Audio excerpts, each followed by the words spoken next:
Neste momento, algo incomum está ocorrendo em Jerusalém e isso a mídia não está divulgando. O que vou revelar mudará sua forma de ver as notícias do Oriente Médio. Neste momento existe um grande movimento na Cidade Santa, algo que poucos notam, mas que pode alterar tudo.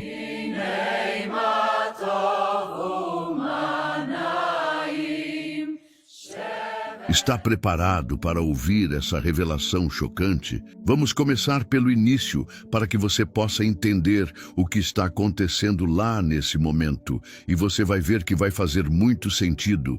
Fiquei de cabelo em pé quando eu soube disso.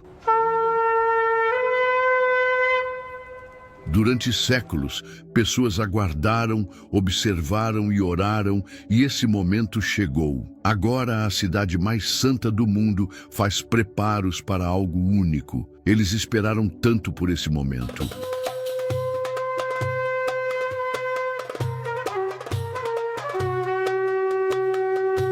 Essa cidade que tem sido centro da atenção divina por mais de 3.000 anos. Falo de Jerusalém. E o que acontece lá agora vai surpreender você.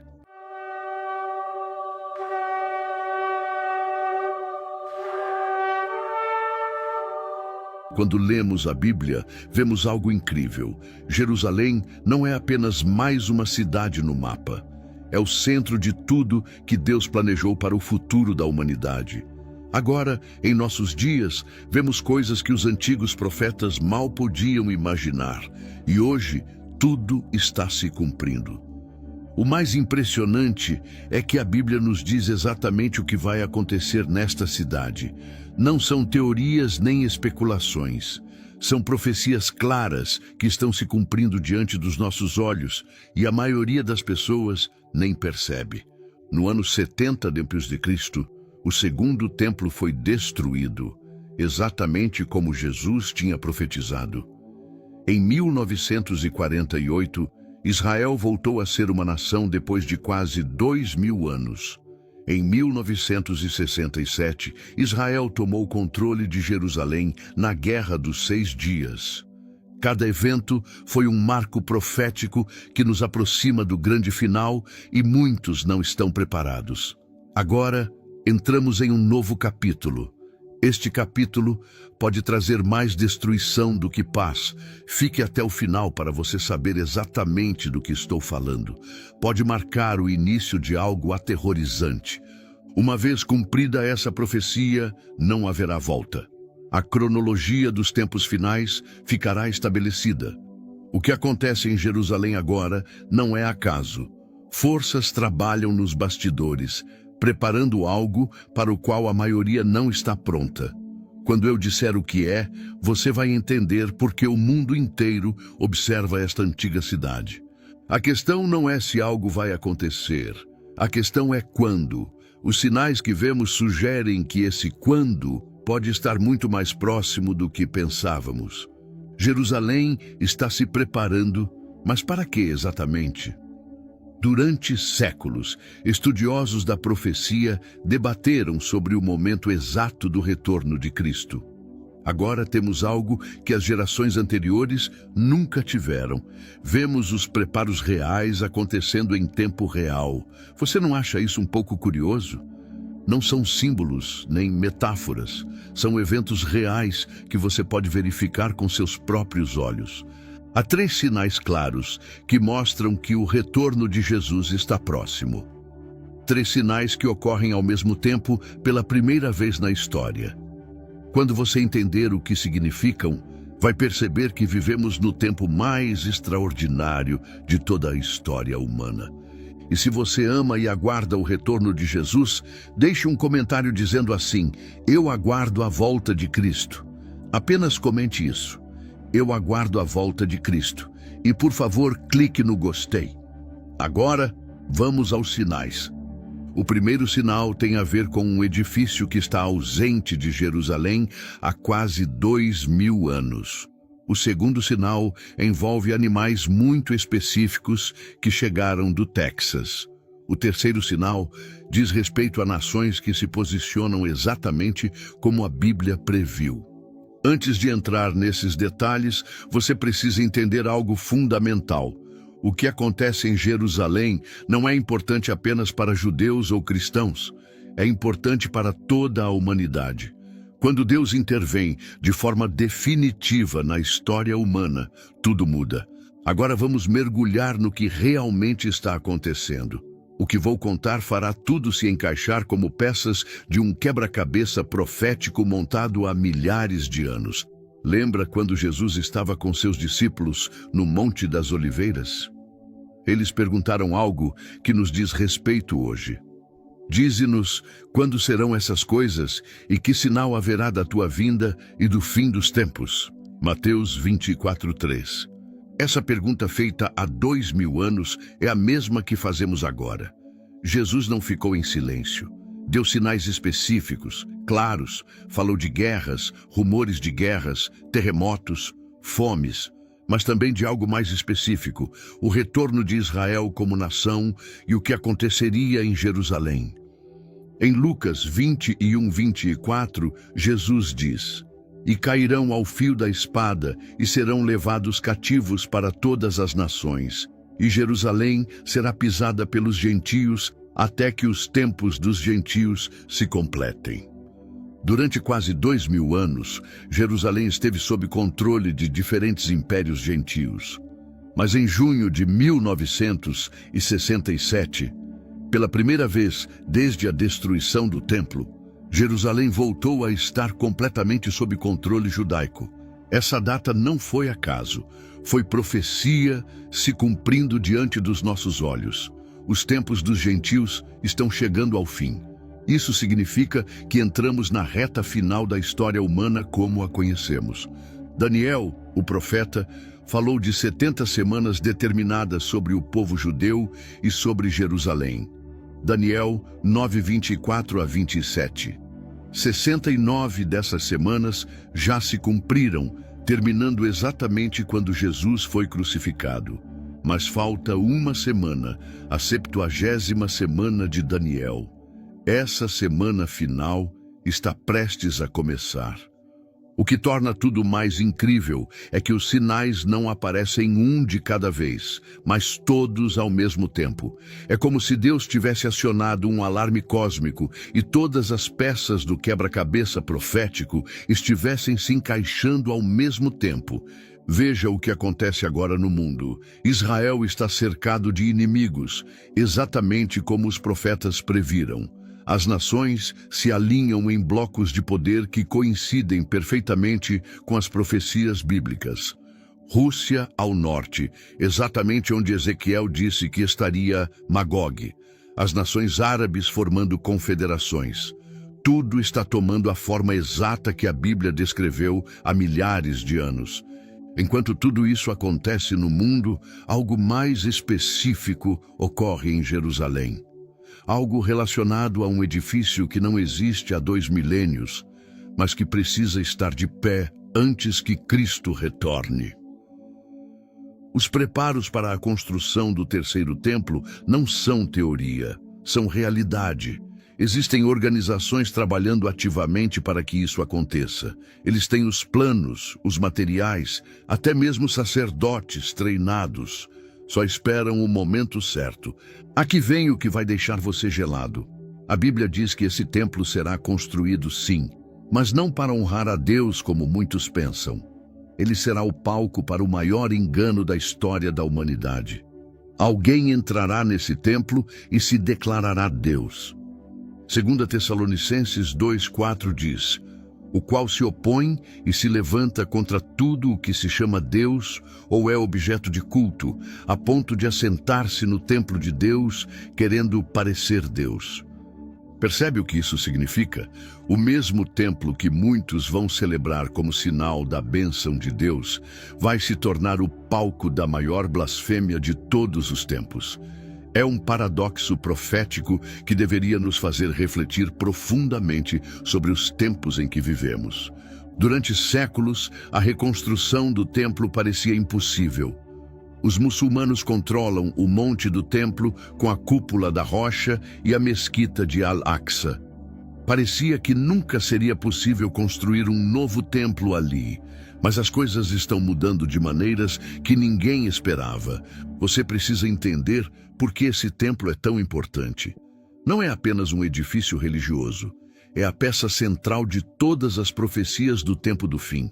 Sem o templo, muitas das profecias bíblicas simplesmente não podem se cumprir. É como se fosse o último componente que falta para que toda a engrenagem profética comece a funcionar. O Instituto do Templo, em Jerusalém, está há décadas se preparando para esse momento. Eles recriaram todos os elementos necessários para o serviço do templo. Tem a menorá de ouro puro, as vestes sacerdotais, as trombetas de prata, o altar de incenso, até mesmo os sacerdotes descendentes de Arão, treinados para realizar os sacrifícios bíblicos. Mas havia algo que faltava: as cinzas de uma novilha vermelha perfeita. Sem essas cinzas, não poderiam purificar o templo, segundo a lei bíblica. Durante 2000 anos, não havia novilhas vermelhas que cumprissem todos os requisitos. Sabe o que aconteceu em 2022? Chegaram 5 novilhas vermelhas perfeitas do Texas. Um fazendeiro cristão as criou especificamente para esse propósito e as enviou a Israel. Os rabinos as inspecionaram e aprovaram. Agora elas estão seguras em uma fazenda em Haifa, aguardando o momento apropriado. Isso não é acaso. Números 19 descreve exatamente que tipo de novilha é necessária para a purificação. Tem que ser completamente vermelha, sem mancha, sem defeito, que nunca tenha levado jugo. Durante milênios, esse requisito parecia impossível de cumprir. Agora foi cumprido. O que chama a atenção é que um cristão está envolvido no cumprimento de uma profecia judaica do Antigo Testamento. É como se Deus estivesse usando pessoas de diferentes origens para que seus propósitos proféticos se cumpram. Agora vem a parte complicada. O local onde o templo deve ser construído está ocupado pela Cúpula da Rocha, um dos lugares mais sagrados do Islã. Qualquer tentativa de construir um templo judaico ali poderia causar um conflito internacional sem precedentes.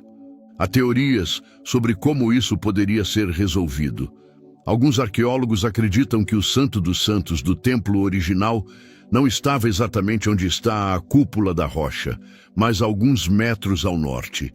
Se isso for correto, teoricamente poderiam construir o templo sem tocar nas estruturas muçulmanas. Outra possibilidade é que algum evento catastrófico, como um grande terremoto, mude completamente a paisagem do Monte do Templo. Zacarias 14:4 fala que o Monte das Oliveiras se partirá em 2 quando Cristo retornar. Um evento sísmico dessa magnitude poderia afetar toda a topografia de Jerusalém. O que sabemos com certeza é que a Bíblia diz que o templo será reconstruído. Não é questão de se vai acontecer, mas de quando. Todos os preparos que vemos agora sugerem que esse momento pode estar muito mais próximo do que pensamos. Aqui vem algo para refletir. Esse templo, que será celebrado como um triunfo religioso, também será o palco para a abominação desoladora mencionada por Daniel. Será onde o anticristo se sentará, declarando-se Deus. É um paradoxo profético incrível. Vou contar algo que vai impressionar você. A Bíblia não apenas nos diz que Jesus vai retornar, mas nos dá as coordenadas exatas de onde ele vai aterrissar. O que a ciência moderna descobriu sobre esse lugar vai surpreender completamente. Zacarias 14:4 diz: naquele dia, os seus pés estarão sobre o Monte das Oliveiras, que está diante de Jerusalém para o Oriente, e o Monte das Oliveiras será fendido pelo meio, do Oriente ao Ocidente, e haverá um vale muito grande. Percebe quão específico isso é? Não diz que ele vai voltar em algum lugar de Israel ou perto de Jerusalém. Diz exatamente onde: no Monte das Oliveiras. E não só isso, mas descreve exatamente o que vai acontecer quando seus pés tocarem a terra. O monte vai se partir em 2. Por séculos, críticos da Bíblia disseram que isso era impossível, que era apenas linguagem simbólica. Como uma montanha pode se partir ao meio? Parecia cientificamente impossível. Agora sabemos algo que os antigos não sabiam. O Monte das Oliveiras está localizado diretamente sobre uma falha geológica ativa. Sismólogos confirmaram que há uma linha de falha que corre exatamente de leste a oeste sob o monte, precisamente na direção descrita pela profecia de Zacarias. Isso não é teoria, é ciência. A pressão tectônica vem se acumulando naquela área há anos. Um evento sísmico significativo, como o descrito em Zacarias, poderia de fato causar a divisão do monte, exatamente como a profecia prevê. A Bíblia, escrita há mais de 2.500 anos, descreve com precisão científica um evento geológico que só agora podemos compreender plenamente. O Monte das Oliveiras não é apenas qualquer lugar na Bíblia. É um dos locais mais significativos de toda a Escritura. Foi ali que Jesus chorou sobre a futura destruição de Jerusalém, que pronunciou sua profecia sobre os tempos do fim, que orou em agonia antes de sua crucificação no Getsêmani, e foi dali que ascendeu ao céu. Atos 1:11 nos diz que quando Jesus ascendeu, 2 anjos disseram aos discípulos: varões galileus, por que estáis olhando para o céu? Esse mesmo Jesus que dentre vós foi recebido em cima no céu, há de vir assim como para o céu o vistes ir. Percebe o padrão? Ele foi do Monte das Oliveiras e vai voltar ao Monte das Oliveiras. Não é acaso. É o plano perfeito de Deus se desenrolando exatamente como foi predito. Quando Jesus retornar a esse lugar, não virá como o Cordeiro humilde da primeira vez, mas como o Rei dos Reis e Senhor dos Senhores. Apocalipse 19, 1-16, descreve seu retorno. Então vi o céu aberto, e eis um cavalo branco. O que estava montado nele chama-se Fiel e Verdadeiro. Desta vez, ele não vem para morrer pelos pecados do mundo.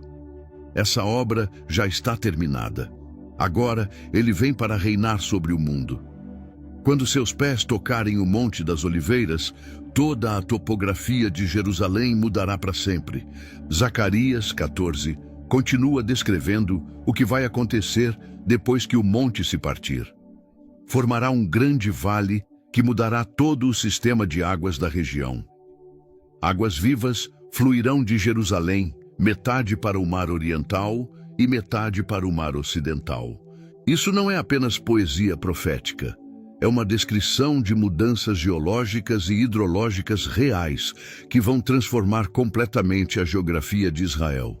O país, conhecido por sua escassez de água, se tornará uma terra de águas abundantes.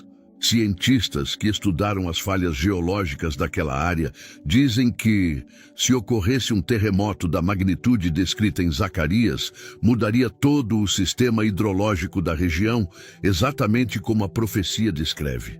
Mais uma vez, vemos que a ciência moderna confirma o que a Bíblia previu há milênios. Vou mostrar algo que vai fazer você enxergar as notícias internacionais de uma maneira completamente diferente. O que acontece no mundo agora não é acaso. As nações se alinham exatamente como os profetas bíblicos disseram que fariam antes do retorno de Cristo. Zacarias 12, 2-3 diz: eis que eu farei de Jerusalém um cálice de tremor para todos os povos em redor. E naquele dia farei de Jerusalém uma pedra pesada para todos os povos. Todos os que a carregarem serão gravemente feridos, ainda que todas as nações da terra se ajuntem contra ela. Percebe o que isso está dizendo? Jerusalém vai se tornar um problema internacional. As nações vão tentar resolver o problema de Jerusalém, mas todos que tentarem sairão feridos. No final, todas as nações da terra se reunirão contra Israel. Veja o que acontece agora. Jerusalém é constantemente tema nas Nações Unidas. Há mais resoluções contra Israel na ONU do que contra qualquer outro país do mundo. As nações tentam dividir Jerusalém internacionalizar a cidade, resolver o problema palestino. Toda vez que alguma nação ou aliança internacional tenta pressionar Israel sobre Jerusalém, as coisas dão errado. Estados Unidos, União Europeia, Rússia, todos tentaram ser mediadores no conflito do Oriente Médio e todos fracassaram. É exatamente o que Zacarias previu. Todos que tentam carregar Jerusalém acabam feridos. Ezequiel 38 descreve uma invasão massiva contra Israel nos últimos dias. Fala de Magog, que a maioria dos estudiosos identifica com a Rússia, liderando uma coalizão de nações contra Israel. Menciona a Pérsia, claramente o Irã e outras nações que podem ser identificadas com países atuais do Oriente Médio e Norte da África. O que vemos agora? A Rússia tem presença militar significativa na Síria, ao norte de Israel. O Irã tem milícias no Líbano, Síria, Gaza e Iêmen, todos cercando Israel. As nações árabes estão formando alianças inéditas. Daniel 2 descreve 4 grandes impérios mundiais e depois fala de um último reino, em parte forte e em parte frágil. Daniel 2:40 a 43. Muitos estudiosos acreditam que isso se refere a uma confederação de nações europeias, que surgirá nos últimos dias. A União Europeia se encaixa perfeitamente nessa descrição. Uma confederação de nações fortes economicamente, mas politicamente frágeis, unidas em alguns aspectos, divididas em outros, exatamente como a profecia. Apocalipse 16, 12 a 16, fala dos reis do Oriente que marcharão para o Oeste para a batalha final. China, Índia, os países asiáticos estão aumentando seu poder militar e econômico como nunca antes. Todo o mundo está se alinhando exatamente como a Bíblia previu. Rússia ao norte, Europa ao oeste, nações árabes ao redor, China e Ásia ao oriente. Todas as peças do quebra-cabeça profético estão se encaixando. Apocalipse 16 e 14 diz que essas nações serão reunidas para a guerra do grande dia do Deus Todo-Poderoso. Não vão escolher lutar contra Israel porque querem, mas serão sobrenaturalmente influenciadas para fazer exatamente o que Deus predisse. Joel 3:2 diz: reunirei todas as nações e as farei descer ao vale de Josafá. Ali entrarei em juízo com elas por causa do meu povo e de Israel, minha herança. O próprio Deus reunirá as nações contra Israel para o juízo final. Não porque odeia essas nações, mas porque rejeitaram seu plano de salvação e maltrataram seu povo escolhido. Isso significa que os conflitos atuais no Oriente Médio não são apenas disputas políticas ou territoriais. São o cumprimento de profecias específicas que culminarão na intervenção direta de Deus nos assuntos humanos. Cada manchete sobre Israel, cada resolução da ONU, cada ameaça do Irã, cada movimento militar na região é mais uma peça do quebra-cabeças profético se completando diante dos nossos olhos. Chegamos ao momento mais extraordinário de toda a profecia bíblica, o retorno do Rei dos Reis e Senhor dos Senhores. Não estamos falando de algo vago ou simbólico. A Bíblia nos dá detalhes específicos de como, quando e onde isso acontecerá. Apocalipse 19, 1 a 16, nos dá uma descrição cinematográfica desse evento. Então vi o céu aberto e eis um cavalo branco. O que estava montado nele chama-se Fiel e Verdadeiro e julga e peleja com justiça. Seus olhos são como chama de fogo e sobre sua cabeça há muitos diademas. Esta não é a imagem humilde do bebê na manjedoura ou do homem sofredor na cruz. É a imagem do Cristo glorificado, do Rei Conquistador que vem estabelecer seu reino na terra. 1 Tessalonicenses 4, 16 a 17 descreve o momento. Porque o Senhor mesmo, dado o brado, com voz de arcanjo e ressoar da trombeta de Deus, descerá dos céus, e os mortos em Cristo ressuscitarão primeiro. Depois, nós, os que estivermos vivos, seremos arrebatados juntamente com eles. Há duas fases no retorno de Cristo. Primeiro, ele vem para a sua igreja, no que chamamos de arrebatamento. Isso pode acontecer a qualquer momento, sem sinais prévios. É iminente. A segunda fase é quando ele vem com sua igreja para estabelecer seu reino milenar na terra. Esta é a segunda vinda propriamente dita, e essa sim tem sinais específicos que a precedem, muitos dos quais estamos vendo agora. Esse retorno será visível, universal, glorioso, não será secreto, todo olho o verá. Virá com poder e grande glória, acompanhado por todos os santos e anjos do céu. Quando chegar à terra, seus pés tocarão o Monte das Oliveiras, exatamente onde ascendeu há 2000 anos. Zacarias 14:4. Nesse momento, a geografia de Israel mudará para sempre. O monte se partirá em dois, criando um grande vale. Antes disso, haverá um período de tribulação como nunca houve na história da humanidade. Daniel 12:1 diz: haverá tempo de angústia, qual nunca houve, desde que existe nação até aquele tempo. Durante esse período, o anticristo reinará sobre a terra.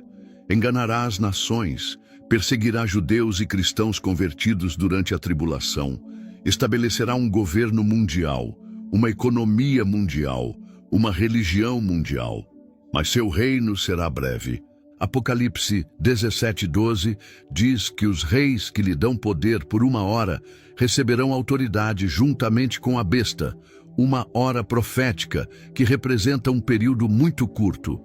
Quando Cristo retornar, destruirá completamente o sistema do anticristo. 2 Tessalonicenses 2:8 diz: então será revelado o iníquo, a quem o Senhor Jesus matará com o sopro de sua boca e destruirá pela manifestação de sua vinda.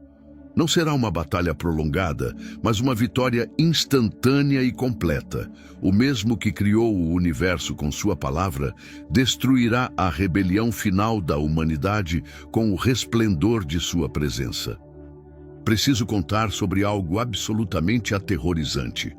Antes que Cristo retorne em glória, o mundo experimentará o maior engano de toda a história.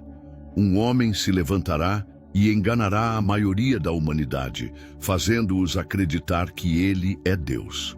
Daniel 9:27 fala desse evento. E ele firmará um pacto com muitos por 1 semana, e na metade da semana fará cessar o sacrifício. E sobre a asa das abominações virá o assolador. Esse trecho descreve o que Jesus chamou de abominação desoladora. Mateus 24:15. O momento em que o anticristo entrará no terceiro templo de Jerusalém e se declarará Deus. 2 Tessalonicenses 2:3-4 diz: não se deixem enganar de modo algum, porque isto não acontecerá sem que primeiro venha a apostasia e seja revelado o homem do pecado, o qual se opõe e se levanta contra tudo o que se chama Deus, a ponto de assentar-se no templo de Deus, querendo parecer Deus. Para que essa profecia se cumpra, tem que haver um templo em Jerusalém onde esse homem possa se assentar. Isso confirma que o terceiro templo será de fato construído antes do retorno de Cristo. Esse homem não chegará ao poder pela força. Inicialmente será aceito, admirado, até adorado pela maioria da humanidade. Resolverá problemas aparentemente insolúveis, trará paz ao Oriente Médio, unificará o mundo sob sua liderança. Apocalipse 13:3-4 diz: vi uma de suas cabeças como ferida de morte, mas sua ferida mortal foi curada.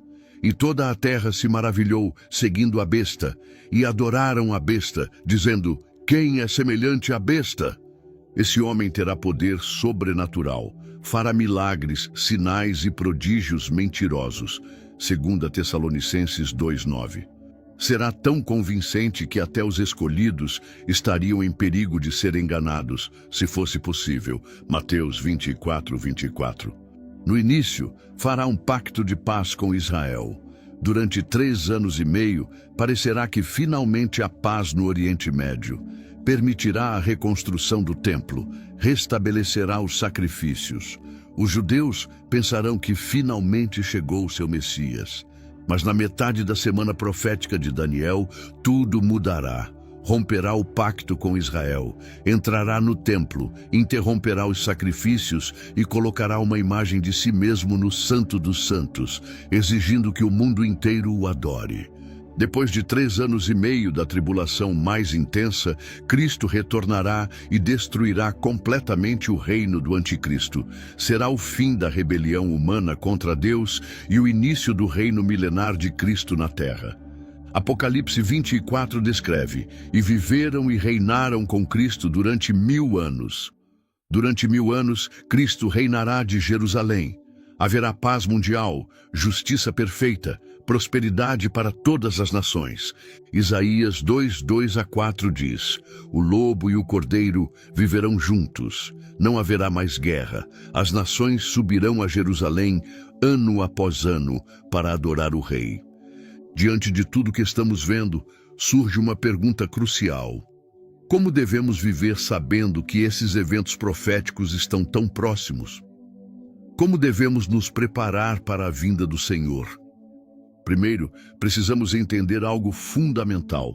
Há uma enorme diferença entre saber que Jesus pode voltar hoje e saber que Ele vai voltar hoje. O momento exato de sua vinda é algo que Deus não revelou a ninguém. Mateus 24:36 diz: mas daquele dia e hora ninguém sabe, nem os anjos dos céus, mas unicamente meu Pai. Isso significa que, embora vejamos os sinais se alinhando e saibamos que estamos perto, não podemos precisar datas exatas. Deus quer que vivamos cada dia como se fosse o último, mas que planejemos como se tivéssemos muitos anos pela frente. Lucas 19:13 nos dá a atitude correta. O Senhor diz aos seus servos: negociai até que eu venha. Não diz, sentem-se e esperem, mas trabalhem até que eu volte. A expectativa do retorno de Cristo nunca deve ser desculpa para a inatividade. Ao contrário, deve ser a maior motivação para o serviço ativo. 1 Tessalonicenses 5:6 acrescenta: portanto, não durmamos como os demais, mas vigiemos e sejamos sóbrios. A iminência do retorno de Cristo deve nos manter espiritualmente alertas e moralmente puros. Tudo o que vimos nos leva a uma pergunta pessoal: como você vai viver sabendo o que sabe agora? A profecia bíblica não é entretenimento, não é um quebra-cabeça intelectual para resolver. É uma revelação dos planos de Deus que deve transformar completamente nossa maneira de viver. 2 Pedro 3,14 diz: por isso, amados, enquanto esperam essas coisas, empenhem-se para serem encontrados por Ele em paz, imaculados e irrepreensíveis. A esperança profética deve produzir pureza pessoal. Isso significa que cada decisão que você toma, cada palavra que diz, cada pensamento que permite em sua mente deve ser avaliado à luz da iminente vinda de Cristo. 1 João 3:2-3 explica: amados, agora somos filhos de Deus, e todo aquele que nele tem esta esperança purifica-se a si mesmo, assim como ele é puro. A esperança do retorno de Cristo é purificadora. Quando você realmente acredita que vai vê-lo face a face, que vai prestar contas de sua vida, isso muda tudo. Também deve nos encher de urgência evangelística. 2 Coríntios 5:20 diz: de sorte que somos embaixadores em nome de Cristo. Em nome de Cristo, pois, rogamos que vos reconcilieis com Deus. Se realmente acreditamos que o tempo está acabando, se entendemos que a maioria da humanidade não está preparada para o retorno de Cristo, então devemos fazer tudo ao nosso alcance para compartilhar o Evangelho. O relógio está correndo, o cenário está montado, o rei está vindo. A pergunta não é se essas coisas vão acontecer, mas se você estará pronto quando acontecerem. As profecias são claras, os sinais estão se alinhando, Jerusalém está se preparando, o terceiro templo está chegando, as nações se posicionam exatamente como a Escritura previu, o Monte das Oliveiras está pronto para se partir ao toque dos seus pés. Tudo está em seu lugar. Mas a pergunta não é se Jesus vai voltar. É como você vai passar o tempo daqui em diante. Ele vai te encontrar fiel quando voltar? O que você vai fazer com o tempo que lhe resta? Deixe o seu comentário dizendo se você segue firme com a fé inabalável ou se você está se desviando da fé. Deixe o seu comentário e eu vou te esperar no próximo vídeo. Fique com Deus e até breve.